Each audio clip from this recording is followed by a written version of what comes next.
warahmatullahi wabarakatuh. Salam sejahtera bagi kita semua. Shalom, Om Swastiastu, Namo Buddhaya. Salam kebajikan, rahayu. Perkenalkan, nama saya Agus Widodo, NIK 19860819031011. Saya merupakan salah satu dosen pada program studi Diploma 3 Akuntansi, jurusan Akuntansi pada Politeknik Negeri Pontianak. Adapun pembuatan video ini merupakan salah satu persyaratan yang harus dipenuhi dalam mengikuti sertifikasi dosen tahun 2025. Dalam rangka pernyataan diri dosen untuk unjuk kerja Tridharma Perguruan Tinggi dalam bidang pengajaran. Teknik yang saya gunakan dalam proses pembelajaran adalah teknik delivery, interaction, dan assessment. Pada kesempatan ini saya akan menyampaikan yang pertama adalah deskripsi mata kuliah, kemudian yang kedua kemampuan yang diharapkan, yang ketiga adalah materi pembelajaran, keempat metode pembelajaran, kelima sistem penilaian. Pertama adalah deskripsi mata kuliah analisa laporan keuangan yang saya ambil. Pada mata kuliah analisa laporan keuangan dengan kode AKK 31619 merupakan mata kuliah wajib yang harus ditempuh oleh mahasiswa pada semester 5 di Prodi D3 Akuntansi dengan bobot SKS 3.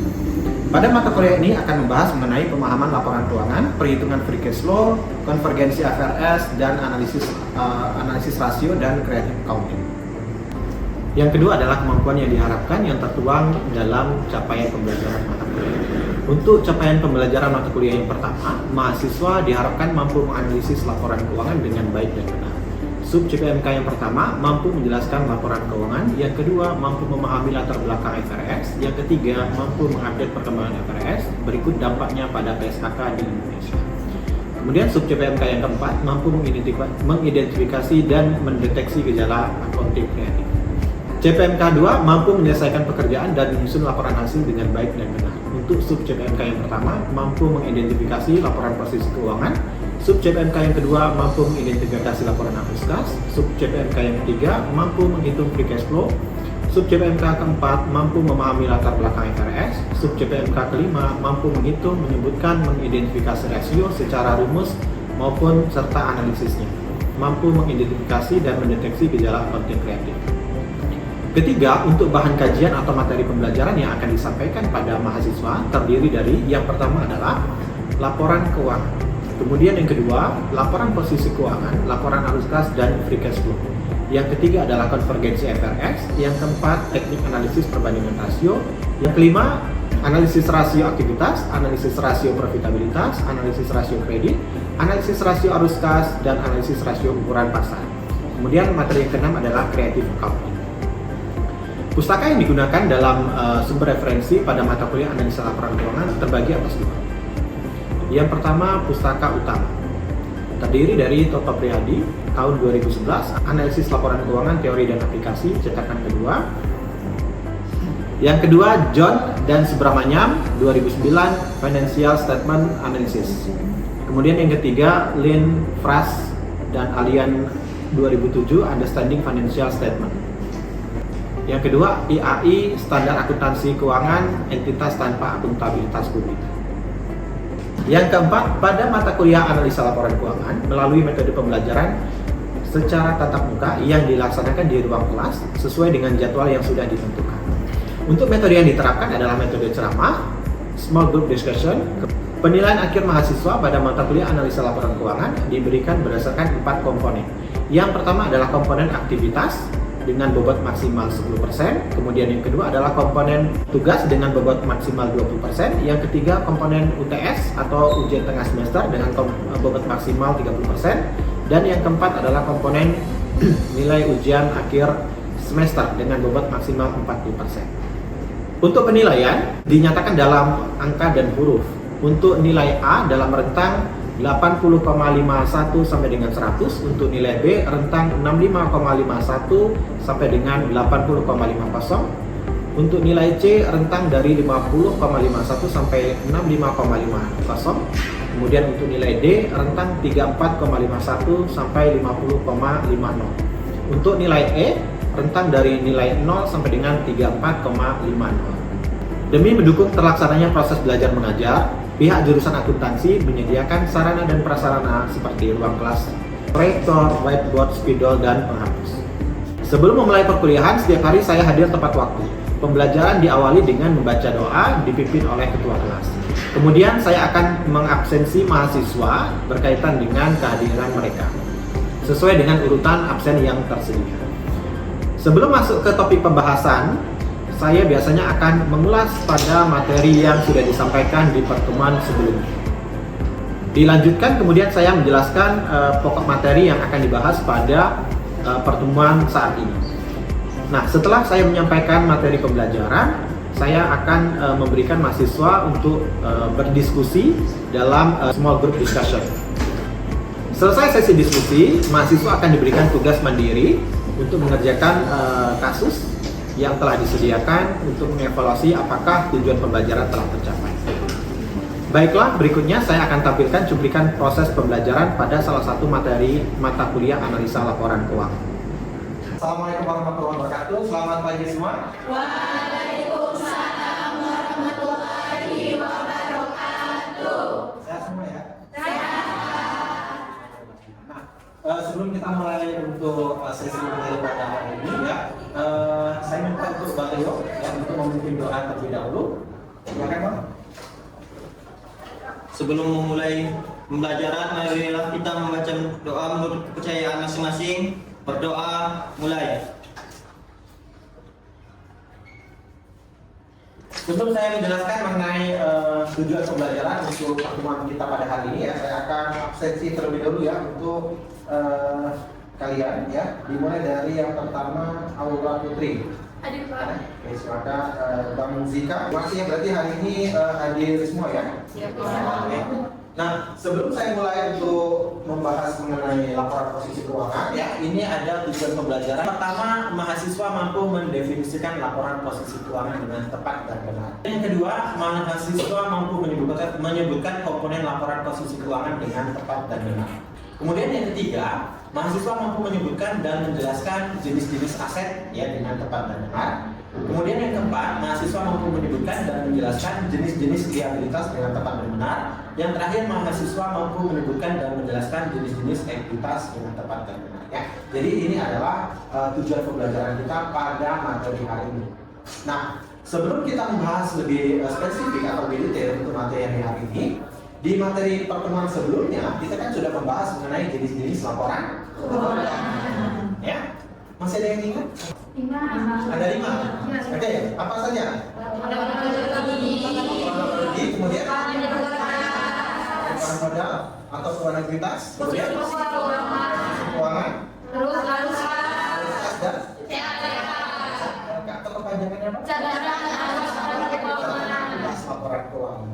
Nah, baiklah kita masuk ke pokok bahasan kita hari ini ya, mengenai laporan posisi keuangan ya. Jadi laporan posisi keuangan itu adalah laporan yang menyajikan ya kondisi keuangan perusahaan ya pada periode tertentu atau pada saat tertentu. Ya, contohnya misalkan menyajikan laporan posisi keuangan di tanggal 31 Desember tahun 2020. Ya. Nah, di dalam laporan posisi keuangan maka pada tanggal 31 Desember tadi ya berisikan tentang asetnya berapa, ya, liabilitasnya berapa dan ekuitasnya berapa. Ya. Oke, kita masuk untuk komponen dari laporan posisi keuangan. Nah, ini dia. Di dalam laporan posisi keuangan yang terdiri dari dua, ya, ada sumber daya, ada sumber dana. Ya, apa bedanya antara sumber daya dan sumber dana? Oke, kalau sumber dana ya kita bahas sumber dana dulu. Ya, sumber dana itu adalah diperoleh dari mana uang yang akan kita pakai atau kita gunakan. Ya, apakah misalkan ya uang itu kita peroleh dari liabilitas, ya, atau dari utang, ya, atau misalkan dari ekuitas, dari modal pemilik si pendiri perusahaan.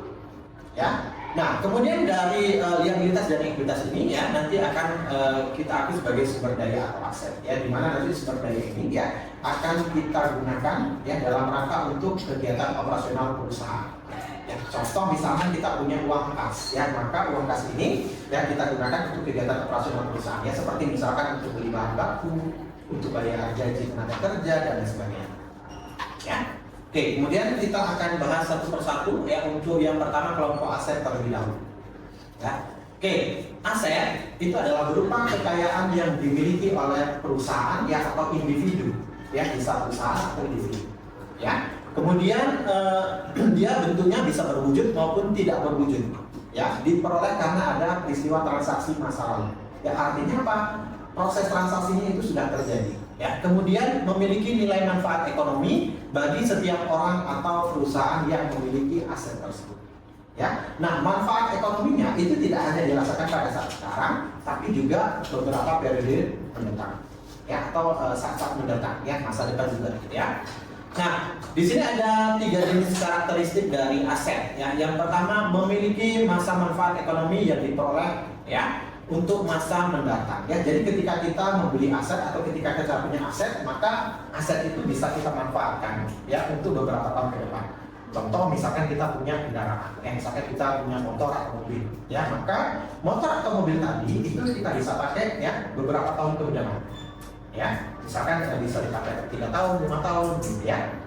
Oke, kemudian karakteristik yang kedua dikuasai dan dikendalikan oleh perusahaan atau oleh pemiliknya, ya artinya si perusahaan atau pemilik tadi ya itu berhak menggunakan, ya dia kan menguasai berarti dia berhak menggunakan. Ya, kapanpun mau dipakai boleh. Ya, kemudian dia juga mengendalikan.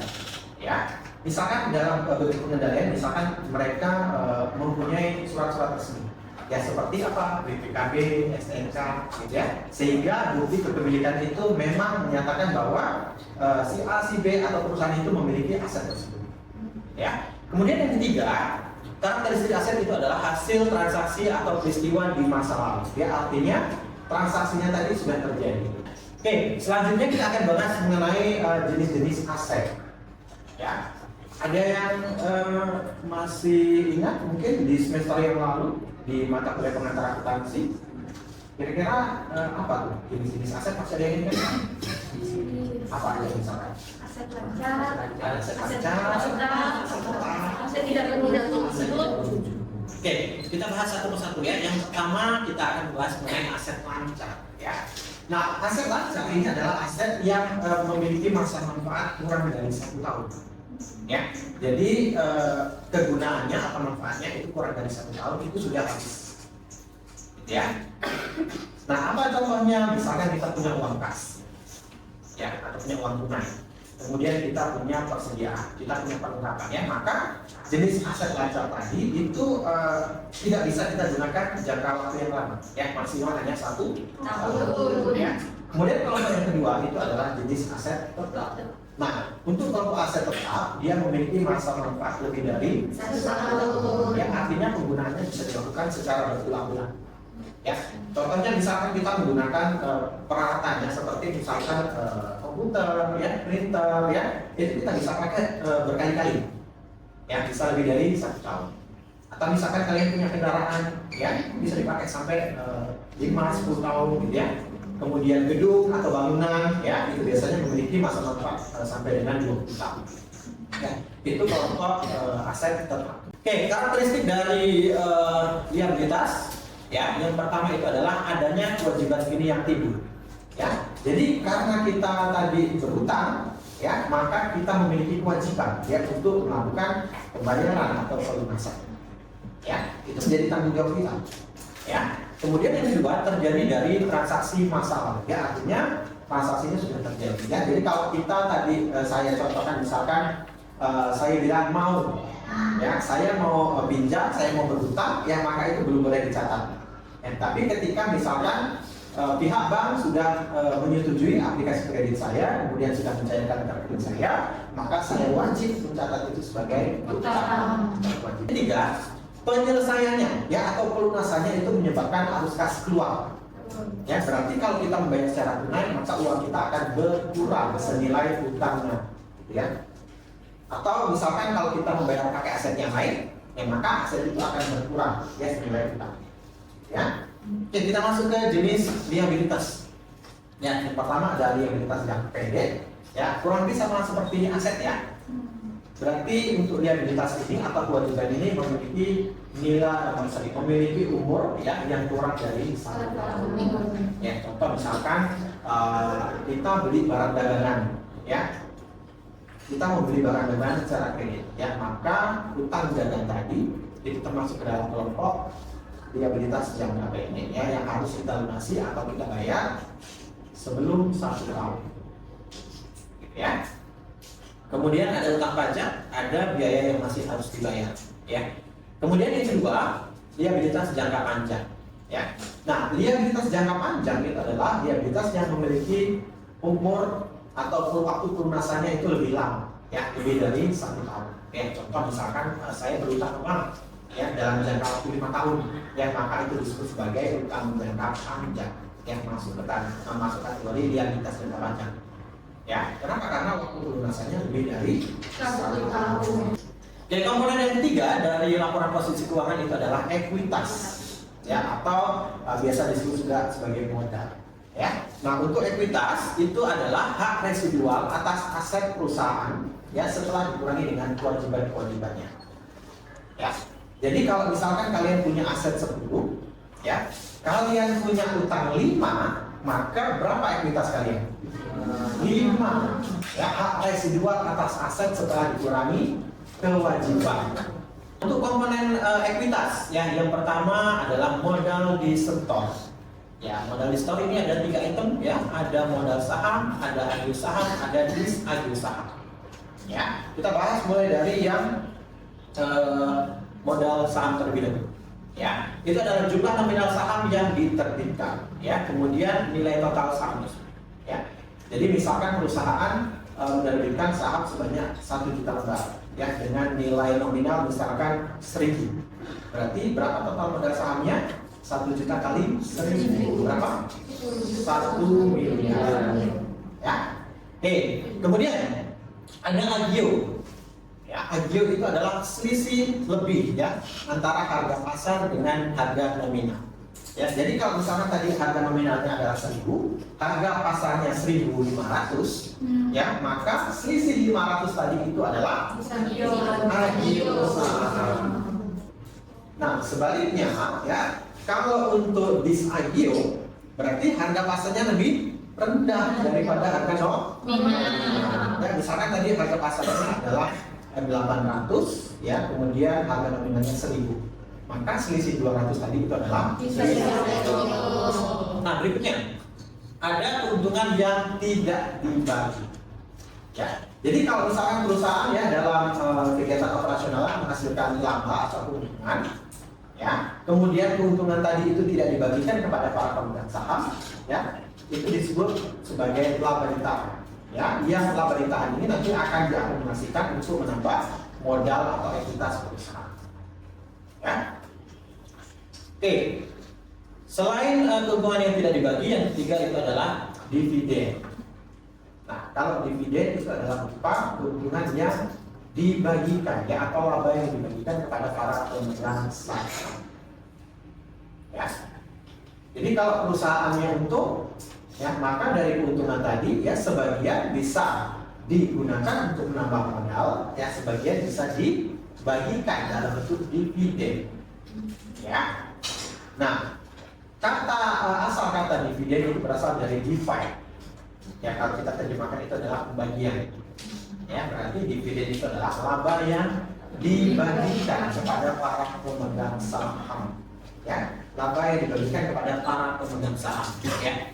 Nah, di sini ada beberapa jenis dividen. Ya, yang pertama adalah dividen tunai. Ya, karena dia tunai, maka pembayarannya dalam bentuk kas. Ya, jadi para pemegang saham ketika mereka menerima dividen, ya, maka akan menerima dalam bentuk kas. Ya, kemudian yang kedua ada dividen saham.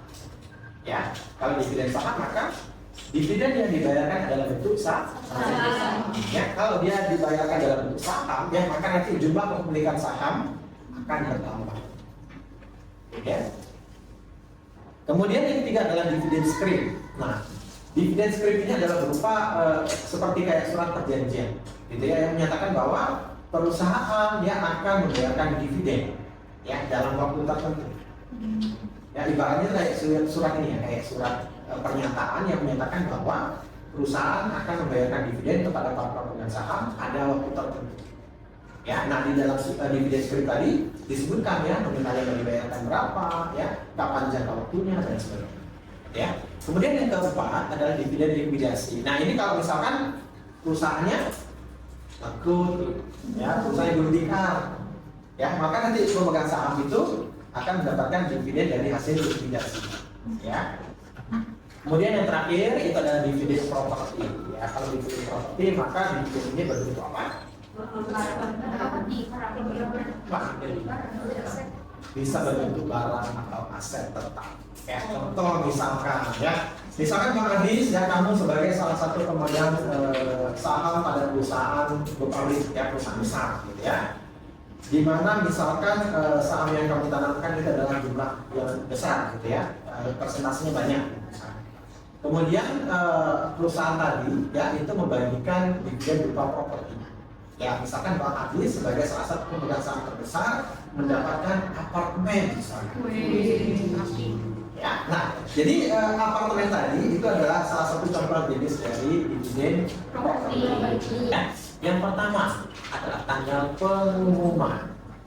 Ya, yang kedua tanggal pencatatan, yang ketiga tanggal pembayaran. Oke, kita bahas untuk yang tanggal pengumuman terlebih dahulu. Ya, di dalam tanggal pengumuman yang maka nanti akan disebutkan, ya, akan diumumkan, ya, berapa jumlah dividen yang akan dibagikan. Misalkan perusahaan yang mendapatkan keuntungan 1 miliar. Nah, dari total keuntungan 1 miliar atau laba 1 miliar tadi, ya, 50%-nya atau 500 jutanya akan dibagikan dalam bentuk dividen tunai. Nah, kemudian yang kedua adalah tanggal pencatatan. Nah, pada tanggal pencatatan nanti di situ disebutkan ya siapa saja pemegang saham yang berhak menerima dividen. Kemudian setelah ini ya, setelah dicatat ya kira-kira siapa sih yang akan menerima ya, apakah keseluruhan pemegang saham atau hanya pemegang saham tertentu dan berapa jumlahnya atau nominalnya. Maka selanjutnya adalah tanggal pembayaran. Nah, di tanggal pembayaran nanti di sini menyatakan bahwa si A ya dia mendapatkan dividen tunai sebesar 100.000. Ya, maka pada saat tanggal pembayaran ya akan dibayarkan sebesar 100.000 ya kepada si penerima ya, si A tadi. Ya, dia akan mendapatkan hasil pembagian dividen sebesar 100.000. Ya, oke. Sampai di sini ada pertanyaan? Silakan kalau ada pertanyaan. Kak, mau nanya. Oke, silakan Kak Anissa. Kan tadi dividen itu boleh dislide ke sebelumnya. Kan tadi dividen itu ada jenis ini kan. Terus kalau misalnya dari jenis ini pemegang sahamnya nih bisa milih nggak dividen jenis apa yang mau? Misalkan ini pemegang sahamnya ini. Apakah nanti mau bentuknya tunai atau saham? Bisa milih nggak? Atau memang itu persetujuan dari perusahaan? Nah, itu merupakan hak prerogatif dari siapa? Pemegang saham. Ya, yang mereka nyatakan dalam satu rapat ya, rapat paripurna ya, yang disebut sebagai RUPS ya, rapat pemegang saham. Nah, kebijakan itulah yang nanti akan ditentukan pada RUPS. Ya, apakah misalkan nanti bentuk dividen yang dibayarkan adalah tunai atau strip dividen atau likuidasi mungkin gitu ya.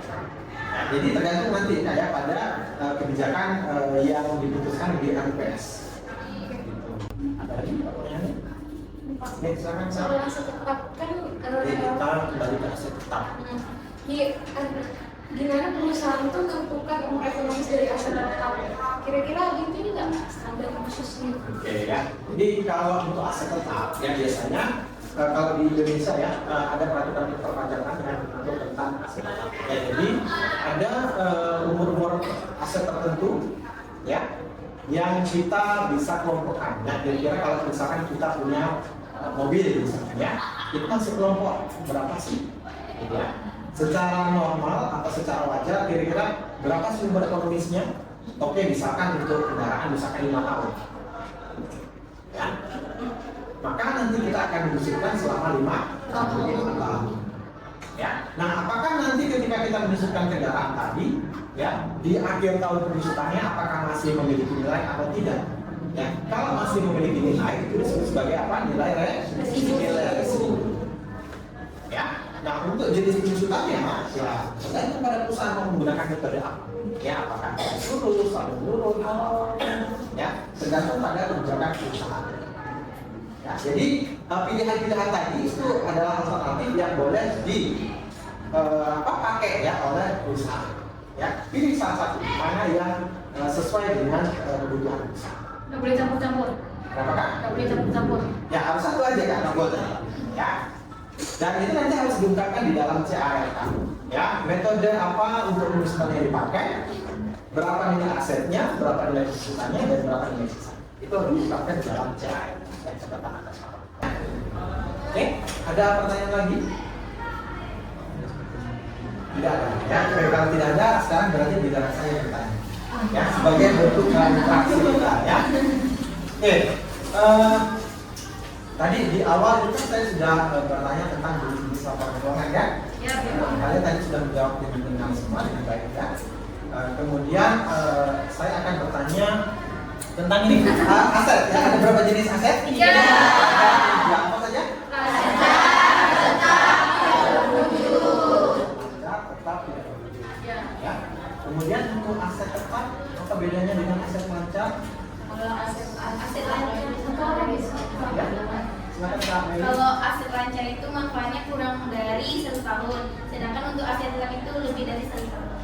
Yang dilihat dari masa manfaat ya, untuk aset lancar memiliki masa manfaat kurang dari 1 tahun, sementara untuk aset tetap memiliki masa manfaat lebih dari 1 tahun. Ya, bisa dipahami semuanya? Bisa dipahami ya. Oke, kalau sudah bisa dipahami semua, saya akan memberikan simpulan ya untuk materi kita pada hari ini tentang laporan posisi keuangan. Ya.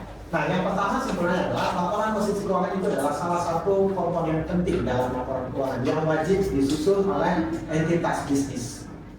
Ya. Nah, di dalam laporan posisi keuangan terdiri dari 3 komponen. Yang pertama itu adalah komponen aset, yang terdiri dari aset tetap dan aset lancar serta aset tidak berwujud. Kemudian komponen yang kedua itu adalah liabilitas. Ya, ada liabilitas jangka pendek, ada liabilitas jangka panjang. Komponen yang ketiga apa? Ekuitas. Ya, ekuitas terdiri dari modal saham. Ya, modal saham tadi ada modal di store, ada adil dan desa. Kemudian untuk yang berikutnya itu adalah sebelum dividen, laba, ya, yang ketiga baru dividen. Ya, oke, bisa dipahami ya? Ya, mudah-mudahan nanti kita bisa lanjutkan ke materi berikutnya dari pertemuan selanjutnya yang kita nanti akan membahas mengenai laporan arus kas. Ya. Nah, terima kasih untuk waktu yang luar biasa hari ini untuk teman-teman kalian, adik-adik semua yang luar biasa ya. Tadi kita sudah berinteraksi, sudah tanya jawab ya, dan alhamdulillah kalian juga sudah memahami untuk topik kita pada hari ini. Ya, sekian dari saya ucapkan terima kasih. Selamat pagi, assalamualaikum warahmatullahi wabarakatuh. Waalaikumsalam warahmatullahi wabarakatuh. Demikianlah video pembelajaran yang telah saya tampilkan. Saya ucapkan terima kasih kepada semua pihak yang secara langsung maupun tidak langsung membantu dalam proses pembuatan video ini. Saya ucapkan terima kasih. Selamat siang. Assalamualaikum warahmatullahi wabarakatuh.